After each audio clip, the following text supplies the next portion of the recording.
Bueno, en nuestro siguiente capítulo dentro de la fisiología sanguínea vamos a empezar a hablar de los leucocitos, los glóbulos blancos, ¿verdad? Que son aquellas células que participan en lo que sería la inmunidad, ¿verdad? Que están presentes, ¿verdad? Eh, eh,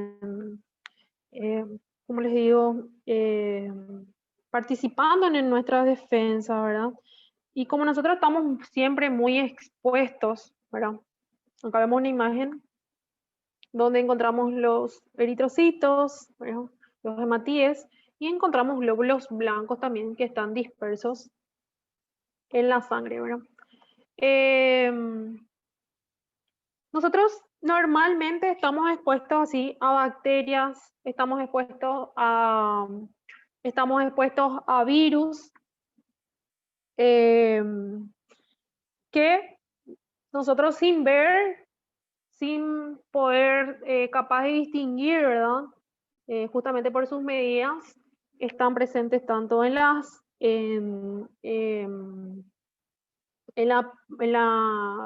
piel, en la boca, en las vías respiratorias, en los intestinos, ¿verdad? Eh, entonces, estamos siempre expuestos, ¿verdad? A todos a estos microorganismos, ¿sí? Y muchos de estos microorganismos, muchas veces estos agentes, nos pueden ocasionar enfermedades, ¿verdad?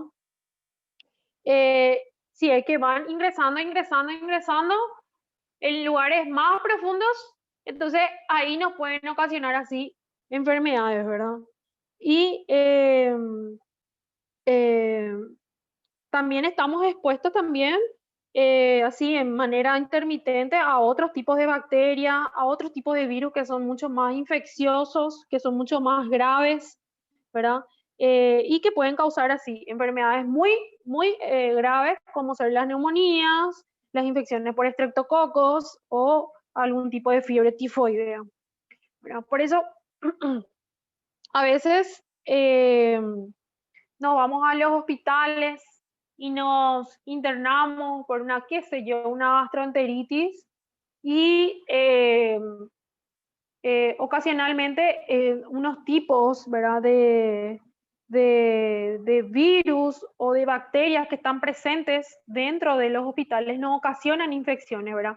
Tenemos las neumonías intrahospitalarias, por ejemplo, ¿verdad? Que es lo más frecuente que nos podamos nosotros sentir, con lo que nosotros nos sentimos amenazados porque estamos expuestos a eso. Generalmente cuando tenemos algún tipo de enfermedades, etcétera, se ven afectados nuestra inmunidad, ¿verdad?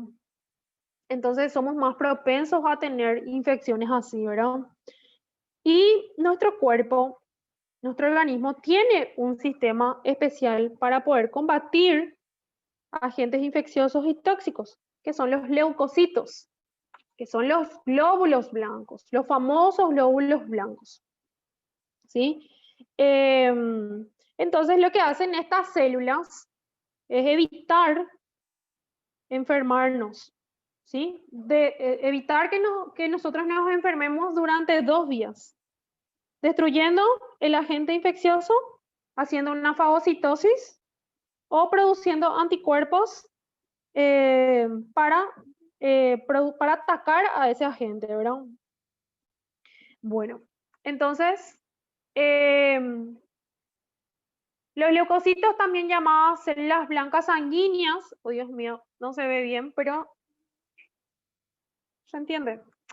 Son las unidades móviles del sistema protector del organismo. Son unidades móviles, ¿sí? ¿Por qué móviles? Porque ellos no es que están fijas, o sea, no vamos a encontrarlos a no ser que tengamos los macrófagos tisulares que sí son células fijas, ¿verdad? Pero en forma de monocitos se encuentran libres en lo que sería en el sistema sanguíneo, en la sangre.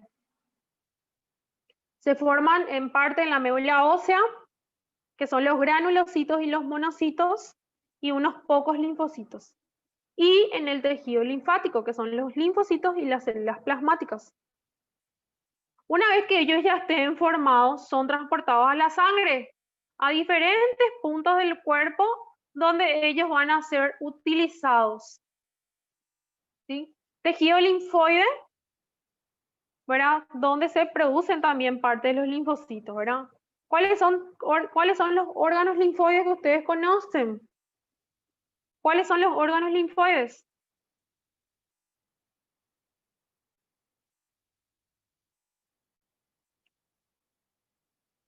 A ver. Doutora, baço, né? Timo. El bazo, el timo. A própria medula óssea, né? Médula ósea. Entonces, también tener en cuenta, ¿verdad? De que una vez que ellos son producidos en esos lugares así específicos, ¿verdad? Tanto médula ósea, vaso, timo, ganglios linfáticos, amígdalas, etcétera, se transportan y se van a X parte para cumplir una función, ¿verdad? El valor real de los leucocitos es que la mayoría de ellos se transportan especialmente donde a zonas de infección e inflamación, lo que constituyen una defensa rápida y potente frente a cualquier microorganismo infeccioso. ¿Sí? Entonces, ellos migran hasta el lugar de la infección, que son atraídos por la quimiotaxis. ¿Sí? Que vamos a ver también cómo se produce, ¿verdad? Entonces, como vamos a ver, tanto los granulocitos y los monocitos tienen una capacidad especial para buscar y destruir un invasor extraño. Entonces, de esta manera, tenemos lo que serían esta introducción de los leucocitos.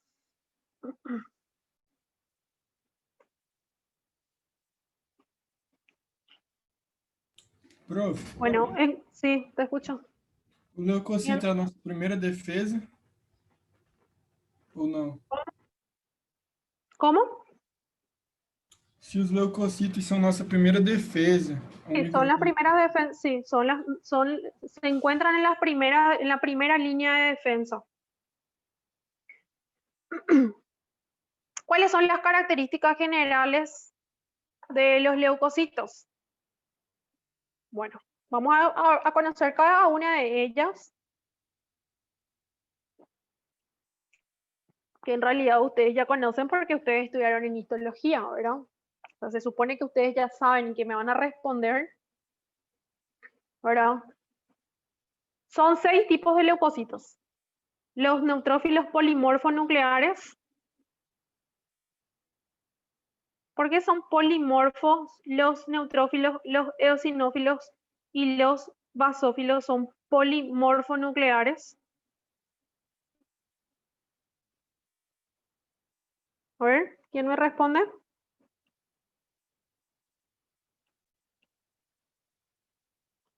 Porque eles têm uma aparência granular? Aparte de eso, también, ¿qué más podemos decir de los polimorfos nucleares? Tiene gránulos. Después, ¿qué más?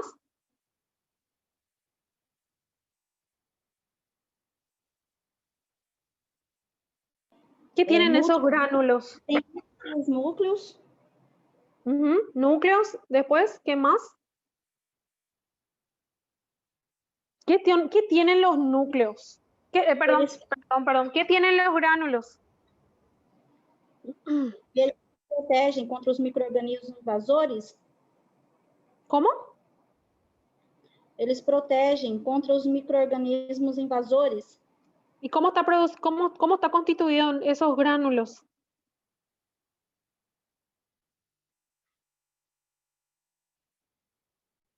¿Qué tienen? Por eso pueden destruir.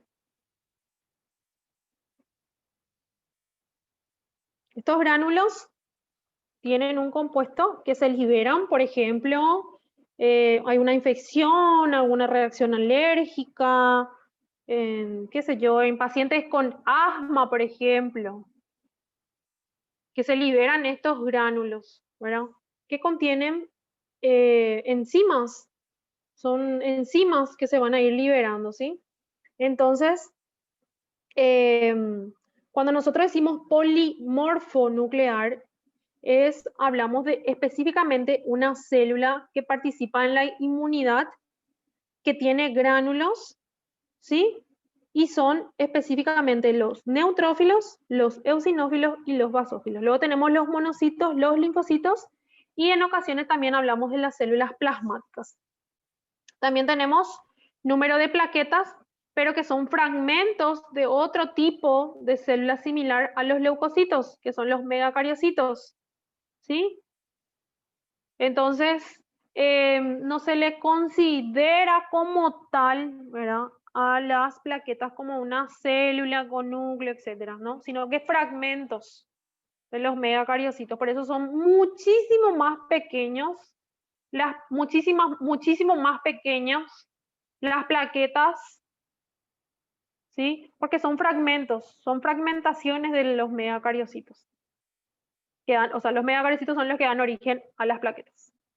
Entonces, de esta manera tenemos los tipos de leucocitos, ¿sí? Y que participan ya, o sea, que se encuentran dentro de la clasificación de los glóbulos blancos, ¿sí?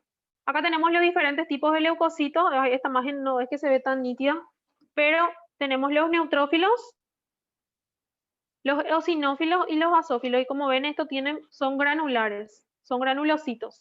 Contienen unos gránulos en el interior, donde los del basófilo en realidad se encuentran bien cubiertas por los gránulos, casi oculta el núcleo.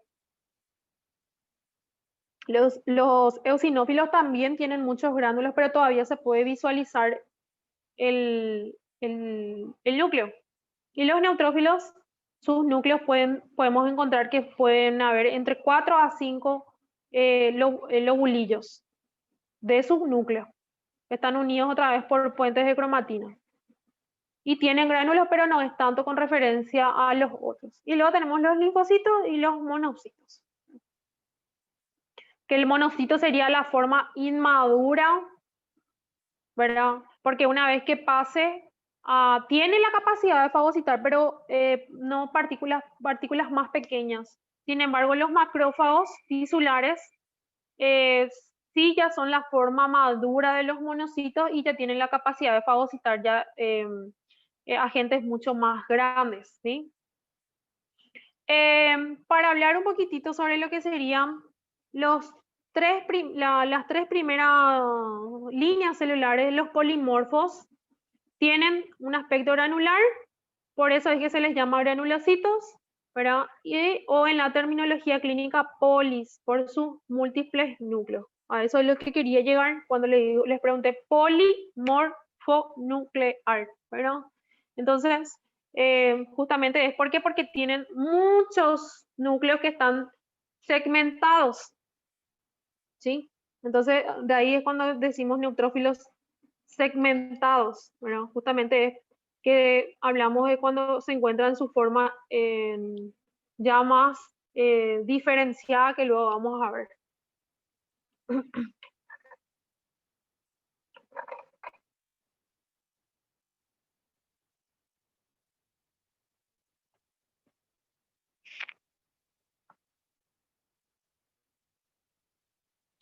Bueno, tanto los granulocitos como los monocitos lo que hacen es protegernos frente a los microorganismos invasores. Y lo que hacen es comérselos. O sea, los ingieren, ¿verdad? Mediante la fagocitosis. Los linfocitos y las células plasmáticas actúan sobre todo en conexión con el sistema inmunitario, que vamos a ver luego cómo ellos actúan. Los linfocitos B y los linfocitos T, quien produce anticuerpos, que son presentadoras de antígeno, etc. ¿Sí? Entonces, es como que ellos actúan en conexión con los otros tipos de glóbulos blancos, ¿sí? Y las plaquetas lo que hacen en este lugar es activar el mecanismo de coagulación de la sangre, que también vamos a ver cómo es que las plaquetas forman el tapón plaquetario, ¿sí? La coagulación de la sangre. Por eso es que cuando tenemos un corte en la mano, generalmente rápidamente, dependiendo de nuestro sistema de coagulación, ¿verdad? Esto hace que se formen unos coágulos de sangre, ¿sí? Entonces, eso es lo que hacen las plaquetas. Activan el mecanismo de coagulación y se forman un tapón. Entonces, ¿para qué? Para que el vaso deje de sangrar. Bueno, acá ya tenemos los granulocitos, los agranulocitos, ¿verdad? Ya saben ustedes esta clasificación.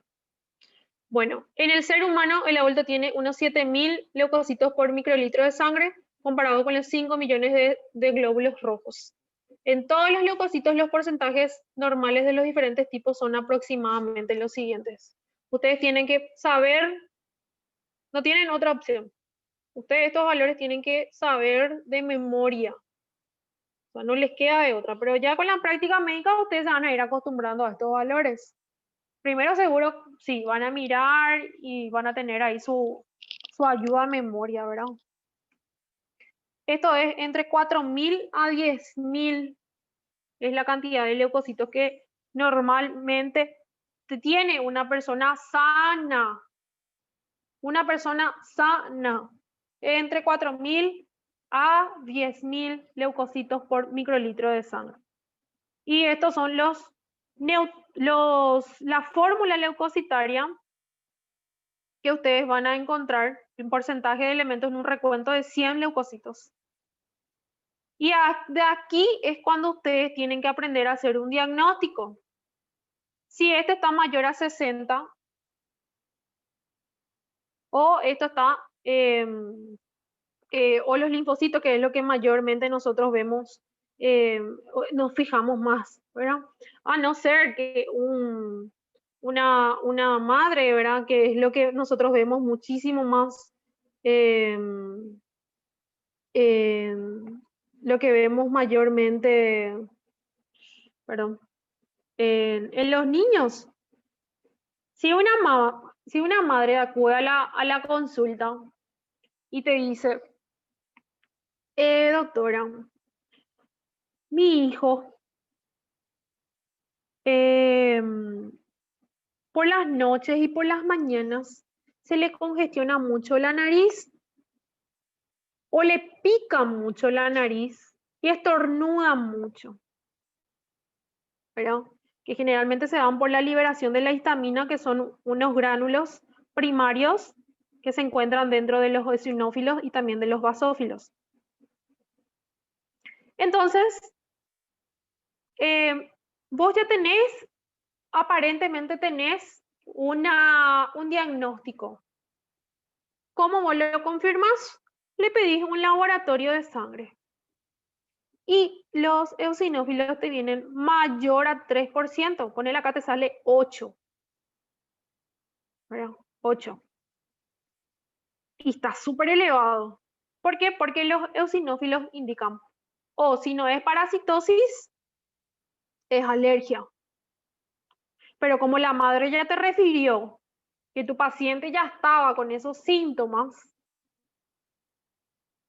entonces podés hacer tranquilamente, voy a tener tu diagnóstico de una alergia. Puede ser estacional, ¿sí? O una alergia ¿cómo se llama estos? Del polvo, no me viene el nombre, esto que es tan común, alergia a los ácaros, al humo del tabaco, a la polución acá, la contaminación acá por estos gases, estos humos que desenchan los autos.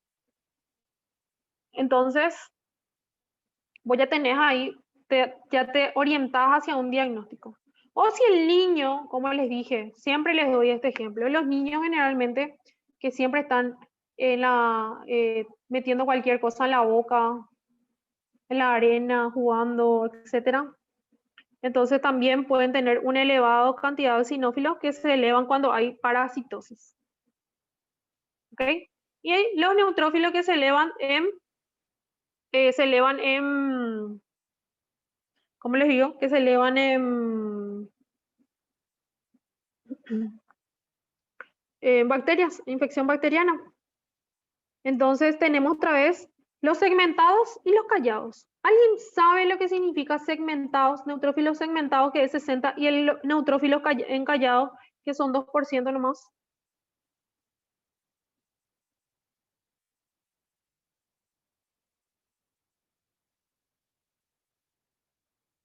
¿Alguien sabe? Doutora, Bueno, é porque sí. o núcleo dele vai ser partido, assim, tripartido? Por isso que é segmentado? Dos Segmentados, neutrófilos? sí, segmentados es cuando los neutrófilos ya están maduros, Ah, sim. ¿sí? Atiendan un poco bien esto que le voy a decir. Desactiva nomás tu micrófono, por favor. Atiendan bien lo que le voy a hacer y acuérdense de mí cuando ustedes estén haciendo la práctica médica. Cuando a ustedes le vienen neutrófilos segmentados, bueno, está elevado, pero sus callados en banda, se lo llama en banda o en callados. 2% nomás es. Significa que los neutrófilos están inmaduros. Son de reserva.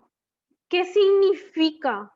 Ustedes le va a llamar la atención si los neutrófilos encallados, como se lo dice, o en banda, está muchísimo más aumentado al 2%. ¿Qué es lo que a ustedes le va a llamar la atención? ¿Qué es lo que razonen y piensen un poco? ¿Qué es lo que está pasando acá? ¿Eso es bueno o es malo? Los neutrófilos segmentados son neutrófilos maduros ya, los que están listos para actuar. Los callados son inmaduros, están dentro de la médula ósea todavía no salieron de la médula ósea, todavía no salieron al torrente sanguíneo. Entonces, ¿qué pasa si ustedes ven que los neutrófilos encallados está aumentado? ¿Les va a preocupar o no?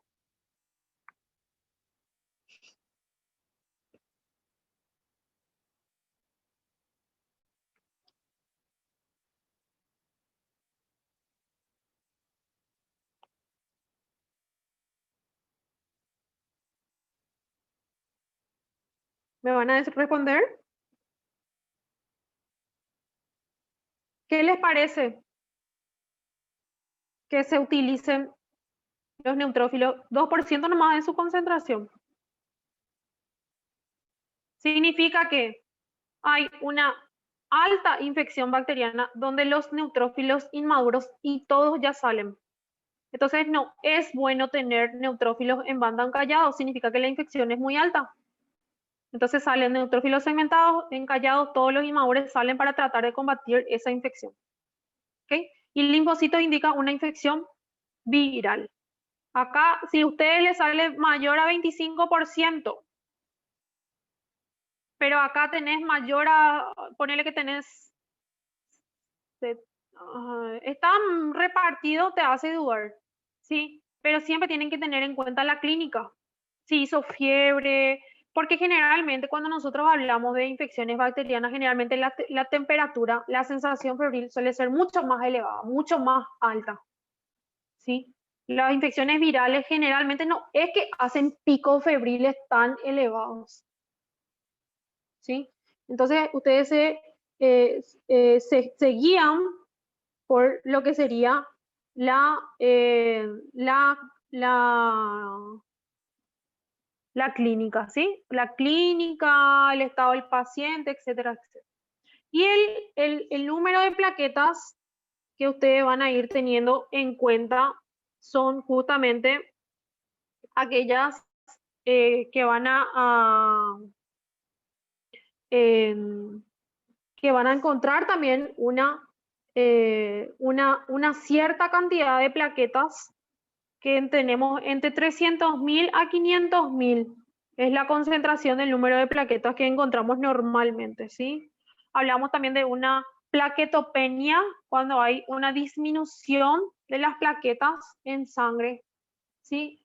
Y que se suele asociar si tenemos, por ejemplo, una leucopenia, que es la disminución de los leucocitos, más una plaquetopenia y una disminución de los glóbulos rojos, probablemente estemos ante a una neoplasia, frente a un cáncer de sangre, a una leucemia, ¿sí? Entonces, siempre es importante que ustedes estudien y sepan y se actualicen estos valores. Profe, Tienen que saberlo, sí. ¿y los basófilos suelen quedar aumentados? ¿Pueden representar algo, alguna infección? Claro, también todos estos valores, acá también tenemos tenemos también los valores que ustedes tienen que tener en cuenta. Los basófilos, 2%. Generalmente basófilos cuando está muy, muy elevado, ves, por ejemplo, en infecciones virales también se ven aumentados, pero el de mayor referencia son los linfocitos, ¿sí? Entonces, también ves en varicelas, por ejemplo, ves también que están muy aumentados los basófilos, muy, muy aumentados. Y los monocitos también en infecciones, así en general. Entonces, cada uno de ellos va a tener una significación clínica. ¿Ok? Entonces, tienen que saber estos valores. ¿Sí? Bueno, con respecto a la génesis de los leucocitos, un ratito.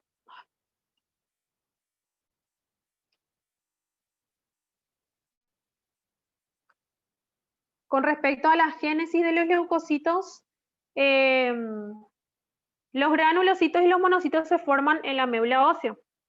Los linfocitos, ya habíamos dicho, cierta parte de los linfocitos también se forman a partir de la célula madre pluripotencial, pero sobre todo, en especial, se van a producir en los órganos linfoides, en especial los ganglios, el vaso, el timo, las amígdalas, bolsas de tejidos linfáticos, ¿sí? Como la médula ósea y también conocidas las placas de Peyer, que se encuentran por debajo del epitelio de la pared intestinal. Estas placas de Peyer, yo no sé si ustedes recuerdan también, que hablamos en histología también, que son como un cúmulo de células que se ubican todito por debajo del epitelio de revestimiento, ¿sí? Entonces son así, un cúmulo de linfocitos, ¿sí? Y como están en el intestino, en la pared del intestino, y hay muchas bacterias, ¿verdad? Muchos agentes infecciosos, entonces yo necesito que ellos, los linfocitos, detecten cualquier tipo de cuerpo extraño, cualquier tipo de antígeno, ¿verdad?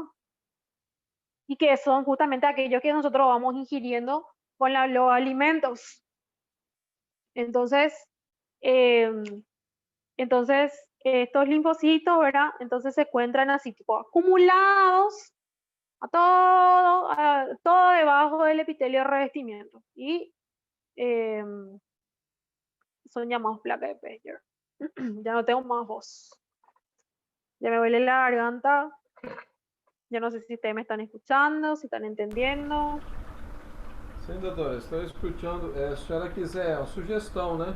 Se a senhora quiser passar, dar uma pausa aí e, não sei, retomar depois, ou passar uma atividade para a gente fazer um resumo. Esse assunto é bem extenso, né? No, vamos a seguir. Vamos a seguir y... Pero me están atendiendo, me están entendiendo. Esto es súper fácil. Fisiología sanguínea da mucho gusto. Es mucho más fácil del resto, así que tienen que leer un poco más, nada más. O sea, no un poco más, tienen que leer mucho. Pero Leer da mucho, gusto. doutora, mucho. Hay que leer mucho siempre. Toda la vida van a estudiar, toda la vida van a leer. Si son aplicados, obviamente. Si no, no. En fin.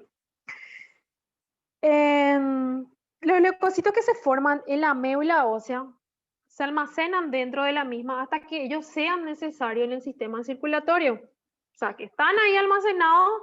Si le necesitan, surge algún tipo de necesidad, hay factores que van a estimular la liberación de los leucocitos desde la médula ósea, ¿sí? Entonces, estos factores hacen que se liberen. Se almacenan unas 3 veces más leucocitos de los que van a circular normalmente por la sangre. Esto representa aproximadamente el aporte de 6 días de estas células. Sin embargo, los linfocitos, una vez que ellos que crecen, maduren en los órganos linfoides, se van hacia los tejidos y se quedan, ¿verdad? Entonces, los linfocitos se almacenan en varios tejidos linfáticos, excepto un pequeño número que son transportados en la sangre. ¿Ok? Ya los megacariocitos también se forman en la médula ósea y sus fragmentos son las plaquetas, que son llamados también trombocitos. Entonces, los megacariocitos son los que van a dar origen a las plaquetas. Son así fragmentos del citoplasma. Pasan a la sangre, ¿sí? Y son los que inician la coagulación de sangre, que nosotros vamos a ver coagulación sanguínea. Vamos a ver tapón plaquetario, etcétera, ¿sí? Que da re gusto. Entonces, de esta manera, tenemos lo que serían los diferentes tipos celulares, dónde se encuentran, dónde se almacenan, a dónde se van, etcétera, etcétera. ¿Ok? Acá tenemos la génesis de los glóbulos blancos, ¿verdad? Tenemos las distintas células de la serie mieloide y linfoide. Son dos líneas totalmente independientes, pero que todas van a derivar de una sola, ¿sí? Acá tenemos el mieloblasto, ¿sí? Acá tenemos el mieloblasto, acá tenemos el promielocito, ¿sí? Entonces tenemos acá, primera línea, ¿sí? Tenemos el mieloblasto, bajamos, tenemos el promielocito, el megacariocito, ¿sí? Megacariocito, aquí el 3, ¿sí? Luego, de la línea del promielocito, ¿sí? Vamos a tener el número 4, que vemos acá esta célula, que es el mielocito neutrófilo. Neutrófilos que van a dar origen al final, a la su maduración o su diferenciación, van a dar el origen de los neutrófilos. ¿Ok? Luego tenemos, en este caso tenemos acá el número 8, que es el eosinófilo, ¿sí? Y luego tenemos el mielocito basófilo, ¿sí? Entonces cada uno de ellos van a ir dando origen ya final a neutrófilo. Estos son los granulares, neutrófilo, eosinófilo y basófilo. Y obviamente que acá van a ver otra vez, pero factores que van a intervenir en la maduración, diferenciación de estas células que ustedes ya saben. ¿Sí? Y luego acá tenemos lo que sería el monocito. ¿Sí? Esto es el monocito. Estos son el estadio de los monocitos.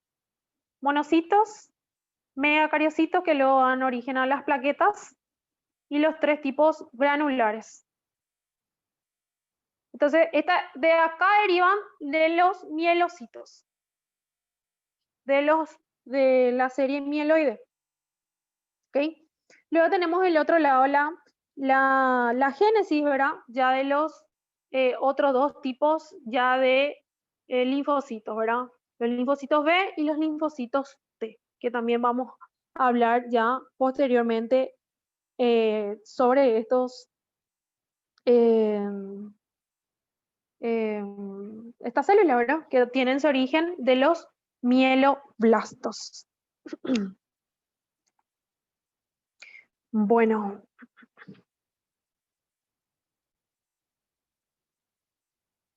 Bueno, vamos a dejar hasta acá. Les voy a pasar esta clase. Van a leer todo el capítulo que falta, ¿sí? Van a leer, van a interpretar. Mañana vamos a continuar esta clase y ya vamos a iniciar otra, ¿sí? Entonces, les voy a pasar ya esta clase. A ver un ratito. Voy a parar este.